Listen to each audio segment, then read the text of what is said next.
assumption that you'll either completely shoot down out of the sky, thus crushing all my hopes, uh, or Love to do that if possible. yeah, I I would know, love I to know. do Fingers crossed, John. You've got a chance here. Could that. really hurt me.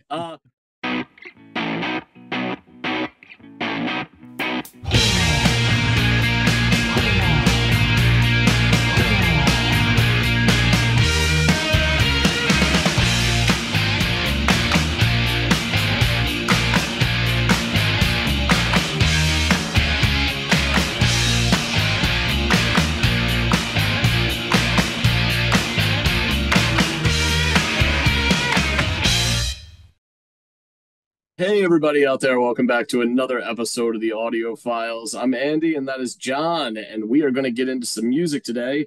John's going to offer me up a song to go off and listen to, hopefully for your enjoyment and probably his. And then I'm going to come back and we're going to get together and discuss it. I guess it all depends on how I react to the song, is whether or not you all will enjoy it. But I'll give it my best go. John, what do you have in store for us? uh, Apologies are like retaliation. Always get you in first, yeah. Um, so a band that you have listened to before, I've not even made a note of I think it was on Into the Music. Yeah, it must have been. Pavement. Yes. Yeah. Not only did you have me listen to Pavement on Into the Music, where I think we did like in the mouth a desert or into the in a mouth of the desert or something like that. Was that the Yeah. name? Yeah, I recall that song. I've gone back and listened to it a couple times. But also, was it Father to a Sister of Thought or something like that? Was one that was done on the channel as well. Yeah, We great. didn't do that, but Greg had featured that song on the channel, and I had listened to it. I think another one was Cream of Gold, and Yeah. God, he did one like about 7 months ago before he really winded down the whole operation over there, which was off that same album that's behind you, which I imagine the one I'm going to listen to, you're gonna have me listen to, is off this album as well. Was it Yeah. um Range? Range? Rage Life. Range Life? Okay, then yeah, I almost said Range Light, um, which is the less caloric version of Range. No, so Yeah. I'm familiar with a handful of their songs at this point, and have to varying degrees liked what I've heard. So I will probably enjoy this, I would imagine. Did you? I just named every song I could remember having heard of by them. Did you give me the name of the song yet? No, yeah, no. Okay, all I right, was put it on me, waiting put it for on it. me.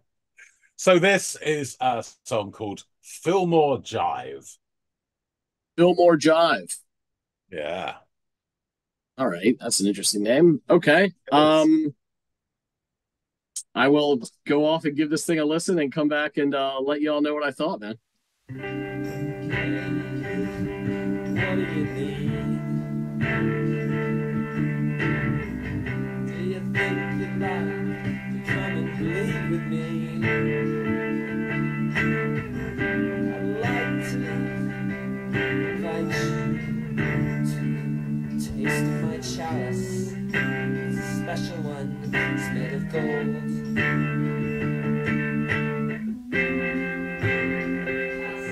Passed out on your couch. You left me there, thank you. Let me sleep it off. I need to sleep it off. I need to sleep.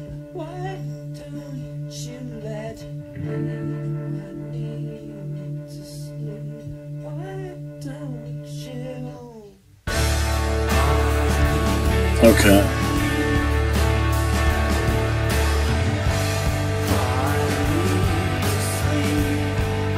Okay. What an interesting way to start things off. It's like started off and it in a way it's organic. Like they all just kind of like picked up their instruments and not all the levels are properly adjusted, and people are kind of just starting to build on like a jam or something like that, or what is to become a jam. They're just kind of like feeling their way through, but it also gives like this muddled and slightly disjointed kind of vibe. I mean, even the chords sounded like they were a little almost late, like a little hesitant. There was just a slight drag to everything. And a visual comparison would be like blurring. Like it just seemed a little blurry. And then once you get those cymbal strikes and that loud, clear chord, there is some clarity. And now he's just talking about needing sleep. And I don't know if this is written in kind of like a foggy way, or like you're coming to out of a sleep, or you're catching yourself nodding off and falling asleep. If that's like the technique that they're doing, to these lyrics help provide clarity to why they sort of constructed the beginning the way they did. And if that is the case, then I think it's really clever for a first listen and not privy to that information or any real information about why they chose to do this. It can be a little jarring, but if this is the way it goes, then perhaps it'll grow on me the way it started off, kind of like feet in wet sand a little bit, you know, to get some momentum. But now that it's kind of kicked off, I'm very interested to see where it goes from here.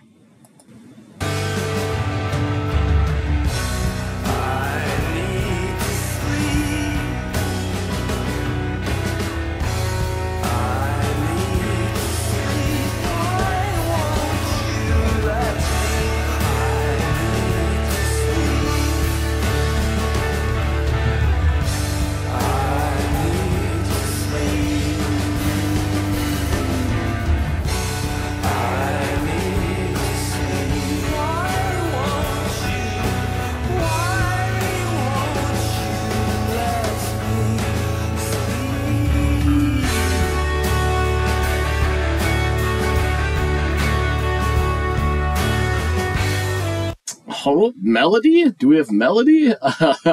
Yeah, that guitar was really beautiful. And I'm going to take it back. He has this, like, as it grew and he started to emote a little bit more, or show a little sign of life there with his vocal delivery. It seemed like melancholic, a little like pleading. Also, there's just this general like discouraged or like disenchantment to his voice as well, which I find really, really interesting. And I'm wondering why that is. It's a choice. He chose to sing the song this way, and I'm sure it's a clever one, and perhaps I'll find it without needing to rely on John, but he will be my safety net.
Okay.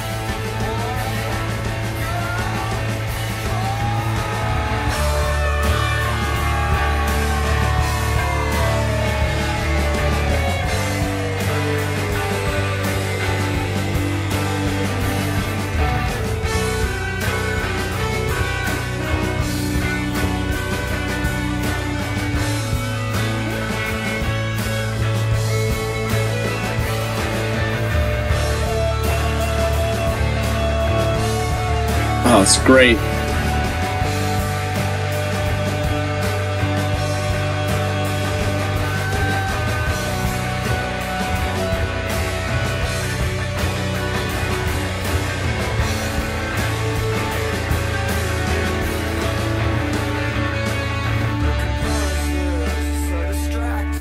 All right, I wanted to let that play out because it was beautiful, and I didn't want to be the one to interrupt it. I love that guitar portion there.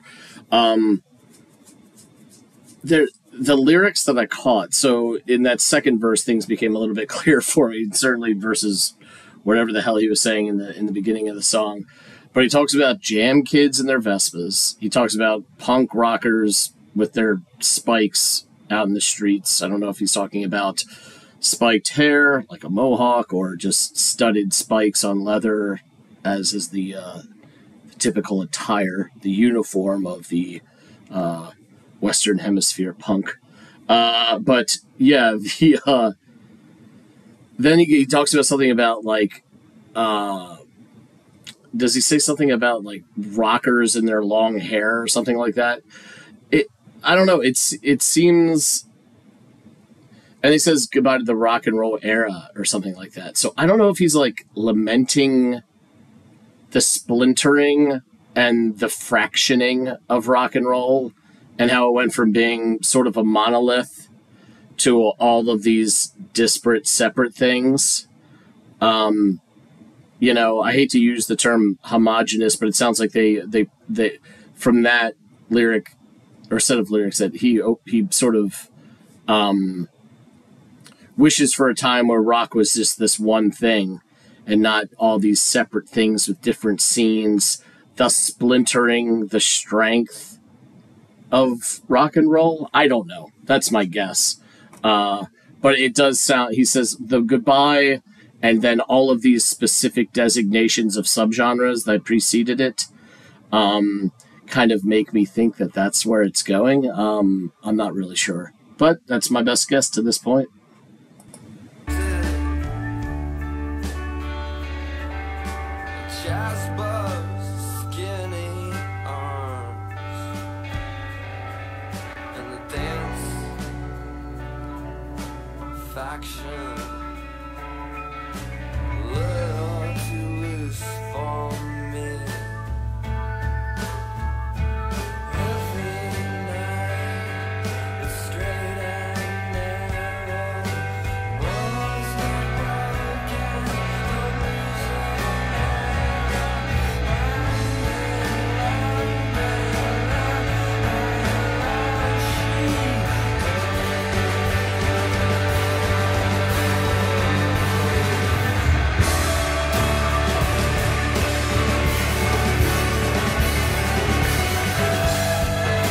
Calamity.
Wow. Talk about a musical ugly duckling. Like, this thing started off really rough around the edges.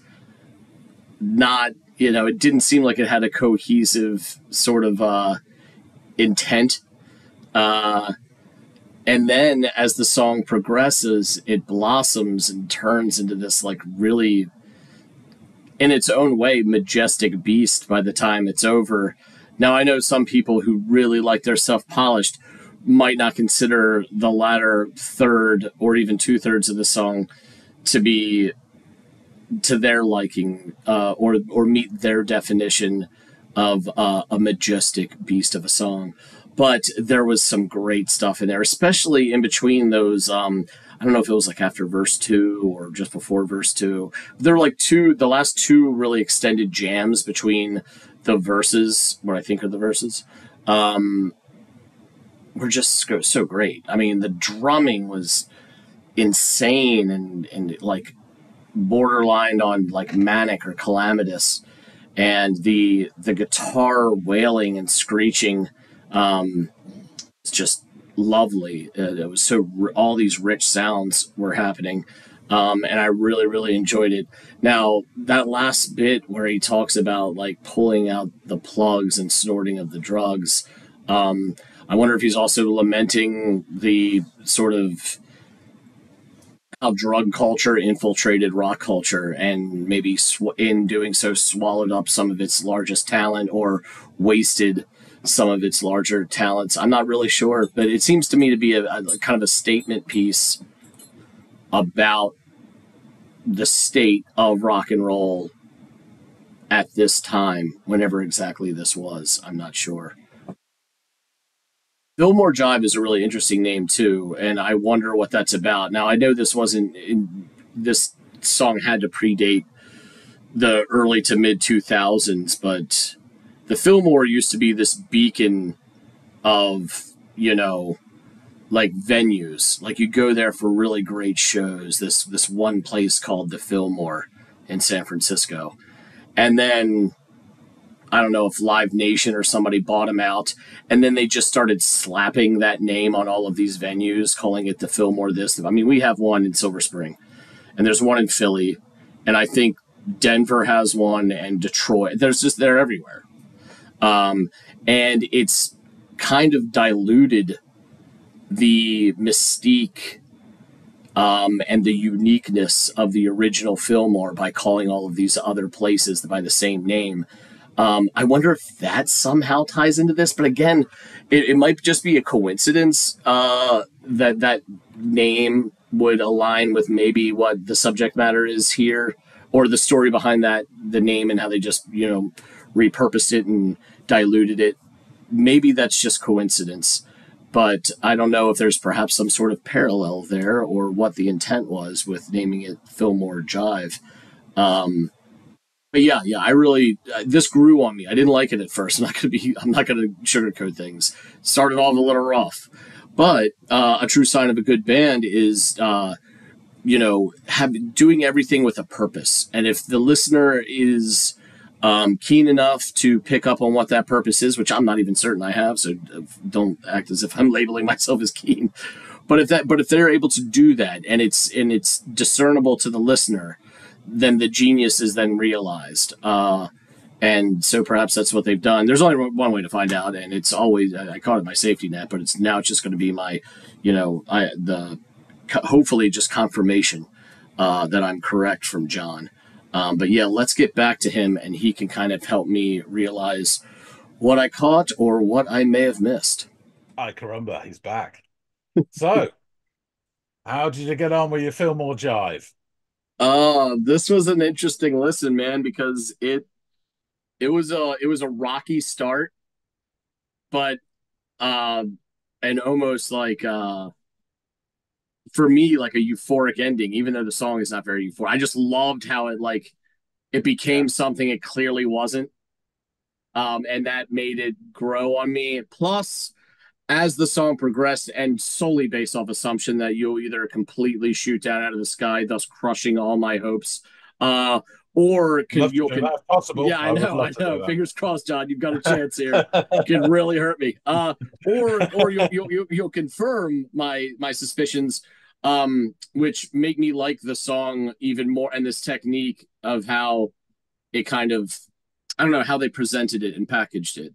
It also comes as no surprise that the beginning started off the way it did when you take into consideration some of the lo-fi sounds that these guys have tapped into in some of the previous stuff that I've listened to. So I wasn't like, it's not like it caught me off guard, but it was just like, I hope it does something else with 7 minutes in this goddamn thing. Like, you know what I mean? Like, I got 1 minute into it. I'm like, all right, are we going to do something here? And it did something. So, no harm, no foul, as they say. But yeah, the song starts in this almost disjointed, muddled fashion.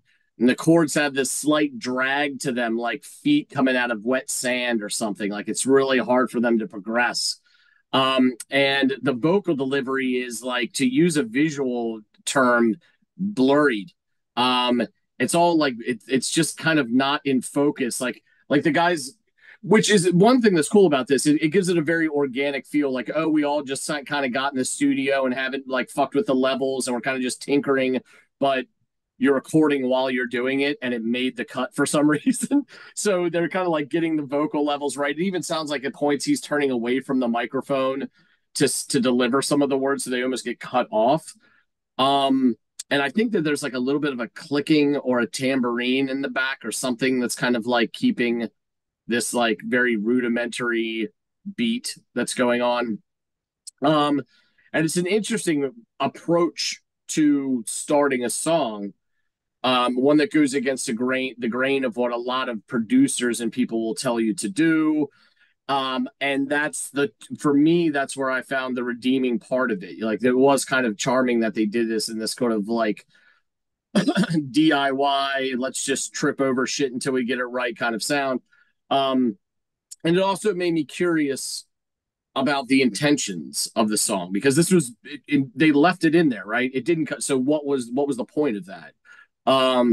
And they're like, at one point I hear the line delivered and repeated about needing to sleep. And I think at this point it hits me that the singer and the music sound weary. It sounds tired and perhaps downcast, discouraged, or disenchanted. And that provides some potential clarity on the musical technique that they've employed at this point, because it all kind of makes sense with those lyrics. The music is given more meaning because of the lyrical content. And after about a minute of this approach to the song, where it's really starting to be like, okay, fucking do something, the music then ramps up, and they get this crashing cymbals and these guitar chords. And there isn't a massive shift, but the volume and the clarity of the music comes into focus. So that muddled, blurred, all that starting to get focus on it, and everything's coming into picture. And at the 150 marker, we get this lovely guitar melody that adds a bit of lift to the song, and it's the real first taste of anything melodic at this point in this song at all. And it's a really like nice guitar, clean for everything we've heard to this point. Such a clear sound to it. It's like, oh my goodness. And then this motif like blossoms into a slightly, again, melancholic lead guitar that is fortified by drums that walk a fine line between shuffling and deliberate. And I catch, which is again showing progress, because I would have said shuffling was the only way to describe the percussions in the first portion of the song. And now everything is kind of like growing. I catch more lyrics in verse 2 that seem to be very observational, focusing in on the different scenes within music, or rock music, I should say, with allusion to jam kids and their Vespas. This is so easy to hear because the music is kind of, again, drawn back, but it's also been clearer to this point. So it's much easier to sift through this. Before I was mining for diamonds through pea soup. Now it's, it might as well be the waters of Fiji. And so there's this allusion to jam kids and their Vespas, punks in the street. Sorry, Andy, and 2 years ago, you wouldn't have known what that meant. What's that? I wouldn't have known what meant. Jam kids with their Vespas. Oh, yes, yeah, you're right. And punks in the streets with spikes. And I assume this is either an allusion to their spiky hair styles or the studded spikes on their leather, or both. Either way, it paints a picture. Spiky is an excellent adjective for punks. And then you also hear something about curly haired, like long haired rockers. So you get these three subgroups. Um, and he then bids goodnight to the rock and roll era, and things quick like kick off musically, where again everything ramps up a bit, and we get another one of these guitar driven jam sessions. And then a descending sound that's kind of a little bit in the background, but still very present. That I found interesting, particularly again given the lyrical content. Like it's the earned of something. So it's like almost like a bomb dropping or something going off. Um, this lyrical content is becoming more and more, I think, clear to me. Like what I think what he's talking about. So like he bids that farewell to the rock and roll era, and I am wondering if this isn't like the bidding farewell to the monolith concept of rock and roll, this homogenized, like this is rock, and now rock has splintered or fractioned, and it's got all of these different things, and much like a hand with separated fingers, it's not as strong as when it makes a fist. So they're lamenting this idea of the splintering of rock and roll, and this music that he or the band has loved so much. And it's, I guess, creating divisions within rock and roll, and then with that comes gatekeeping and all this other shit. It's not far less savory than this come together kind of shit we had in the late 60s and the 70s. Now I don't know when this was written and what part or what generation of rock and roll he's lamenting, but I instantly went to that broad term of classic rock. Then at some point, like we talked about all these splinter points: heavy metal, punk, and then post punk and new wave, and all of these different kind of, yeah, even southern rock came out of classic rock. So all of these weird little subdivisions that again fracture something that I suppose some people loved so much more when it was this whole thing. And anyway, that's my interpretation of the song. And again, it makes sense of the mood, this sort of like I think I've said, like disenchantment or lamentation of the tone in the music. And we're again treated to more interesting melodic guitar. Each one of these jam sessions that happens in between-ish verses or whatever we're calling these things, again, they don't really follow any model, specific blueprint or model when creating the song. We've had a lot of those recently too, so I don't want to sound like a broken record, but if it's there, it's there, and I'm going to observe it. So you get this incredible jam that goes on, and screeching guitars, almost congested sounding guitars. Awesome. Love that. The final verse is delivered in the same way, like the same way a marathon runner exhausted from what came before might approach the finish line. It's almost labored and not sure of its footing. And then shortly after the 5 minute mark, the song musters up what energy it has left and pours it over the music. More screeching guitars and erratic, manic drum fills that are like so close to just fucking completely coming off the rails. All of this is coming out, and it does, and finally it drops at like the 6:15 mark. And so I think it's like over a minute of like just jamming out with this crazy sonic explosion that you didn't even think the band had left in them because of the way they approached it up until that point. Like surely they're punch drunk. Like this is the 9th or 10th round, and you don't think they've got it in them to put his opponent on their ass, but he does. He like put me. I was like, oh my god, like that was like the knockout punch. And anyway, enough of these labored metaphors. At this point, we're left with this like ambient, higher pitched resonance from the guitar, and this spaced out drum hit with the vocals delivering the last words of the song. Pull out their plugs and they snort up their drugs. When they pull out plugs, they snort up their drugs. Their throats are filled with, and it almost ends like with an ellipses. Like I don't know what they're. If you snort a lot of drugs, your throat is mostly filled with the drip effect that's come from your nasal passage. So that's all I can think of, and that I just read that in a book. And so then So then it ends completely. And I enjoyed the song so much as it progressed, and the picture became like as the picture became more clear, as I said, and it sounded like my earlier assumption about might have some merit to it, where the song seems to describe the state of rock and roll at this point and its fracture points therein. And it doesn't appear as though he's looking at things with much positivity or hope. Now, that being said, there was this weird. When was this written, John? I don't know when it was written. It Or came out. released? I'm sorry. It was released in '94. I would Okay. say it'd be written somewhere between '91 and '94. It could have been written in '94. It could have been written in '91. Okay. Because there was on face just the name like Fillmore Jive, like So this obviously what I'm about to allude to came after this song came out, and it was almost but it would be enough for like a part two of the song. Is that like the Fillmore itself? And I say itself because to be clear, the original one, the one in San Francisco, had all of this like aura and mystique about it as this venue. And it was like it in itself was kind of like one of the monoliths of great rock and roll venues. But in like the early 2000s or mid 2000s, which again is a shame that this happens after because I wanted to everything to happen serendipitously and for this to be about that as well.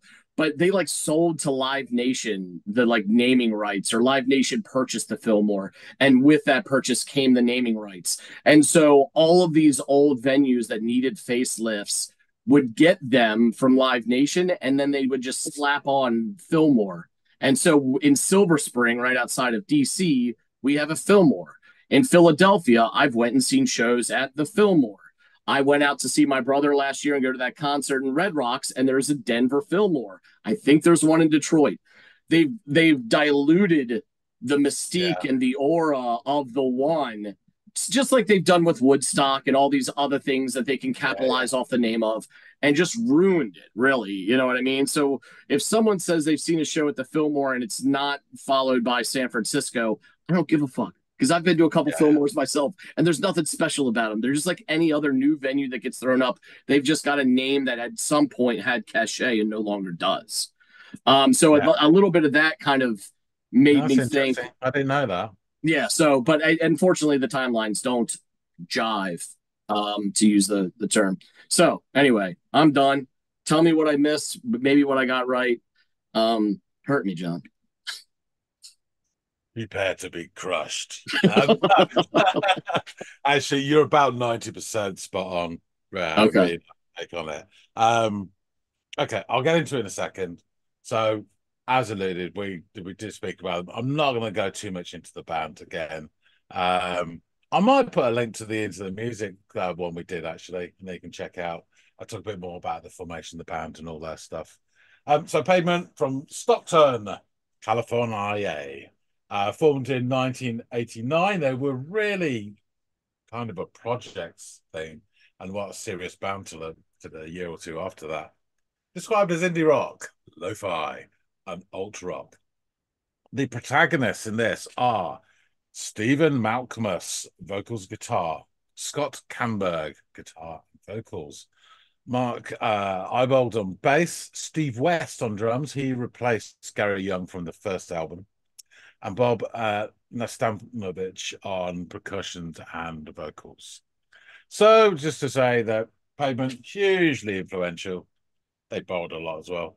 They remained on independent records all the way through their career and have been named by some critics as the best indie band, American indie band of the 90s.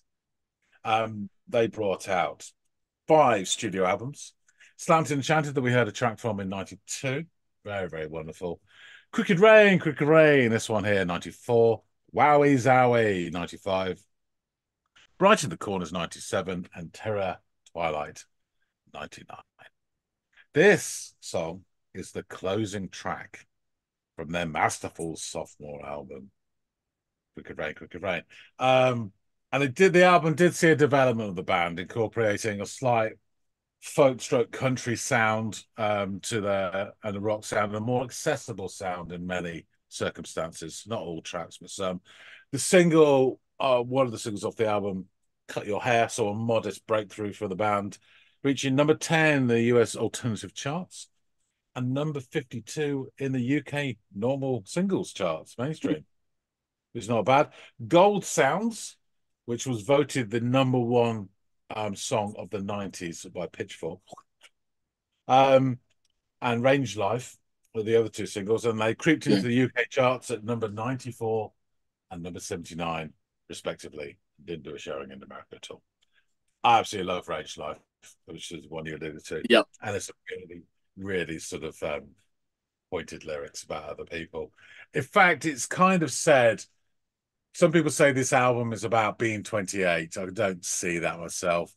Some people say it's a kind of semi-concept album about the whole of the music industry, and that possibly could be true. There are various references all the way through in different songs, not all. But yeah, it's an interesting sort of slant on it.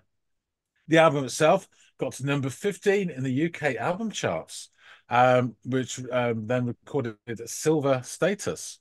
And it got to number 121. Okay. AllMusic gave it a perfect 5-star rating, describing it as, they compared this to REM's output and said that this was the reckoning to Slanted and Enchanted's Murmur. And those are the different two albums. Pavement, and they've, in quotes, Pavement discovered its own distinctive voice as a band on Crooked Rain, creating a vibrant, dynamic, emotionally resonant album that stands as a touchstone of all underground rock in the 90s and one of the great albums of its decade. In 2003, the album was ranked 210 on Rolling Stone's magazine of 500 greatest albums of all time. In 2020, an update that list, the album was rightly corrected and the rank dropped to 434. It was also ranked at number 10 in their best albums of the 90s by Rolling Stone. And in 2003, it was ranked as number 8 on Pitchfork's top 100 albums of the 90s. The album was also included in a very little known book called 1001 Albums You Must Hear Before You Die. There's Deborah. So yeah, just a quick show because I love doing this shit. There is Pavement, if you can read it and focus. There you go. On the same page, Frank Black, Teenage of the Year, decent album. Yeah, not quite sure about that one. Next page, Portishead Dummy. Fucking hell, brilliant album. Nas, Illmatic. Oh, what an amazing album. Yes. Go the other way. Method Man and Snoop Doggy Dogg, Doggy Style. Nice. If I'd known it was that sort of party, I would have put my dick in the mashed potato. I'm Buick debut. So yeah, what a time to be alive. Anyway, this is a funny bit.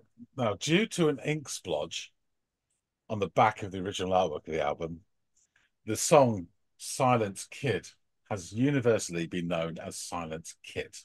You imagine K-I, and the D is like a very closed loop, so it always looks like a straight line, and then the I is blotched across, so it looks like silent, and everyone knows it's Silent Kit.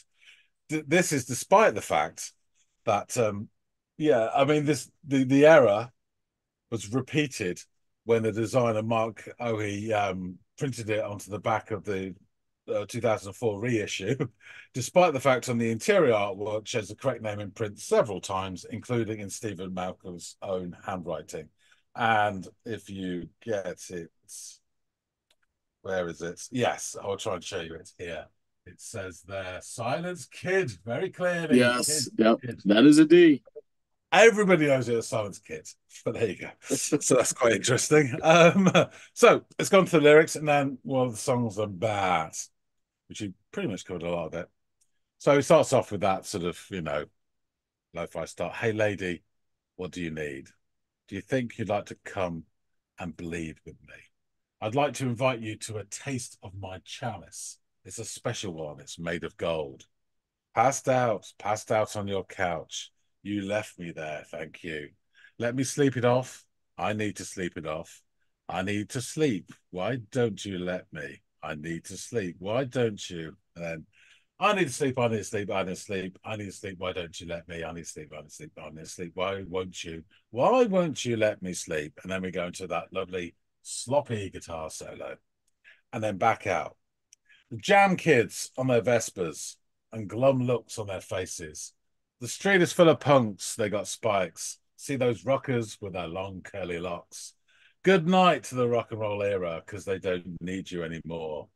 Little girl, boy, girl, boy, and then into the nice wonky instrumental. And then it comes back out. Now, the composers are so distracted. Jasper's skinny arms. Now, on different websites, it says anything from jazz bows to jazz boys. However, on this, it does say here in his writing, I don't know if you can read that very clearly, it says Jasper's skinny arms. So I'm sticking with that, although jazz boy probably makes more sense. The composer so distracted, Jasper's skinny arms, and the dance faction a little too loose for me.